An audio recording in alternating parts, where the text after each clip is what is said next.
So if you want to add apps to Android Auto on your Samsung phone, here is how you can do so. So for that reason, let me just open up the settings, and then from here you need to go with the connections and then simply find out the Android Auto.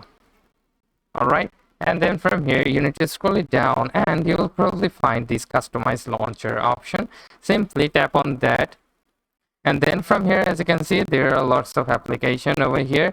So simply add the application that you want to add into your Android Auto. So suppose that I want to add this exit option, or you can simply go with the maps. You can simply tap on these like to hide the application, as you can see. But if you want to add apps, you can simply tap on these like that, so that you can add the apps. So also you can add shortcut to the auto by tapping on these options, and there are two shortcuts like call a contact or an assistant action.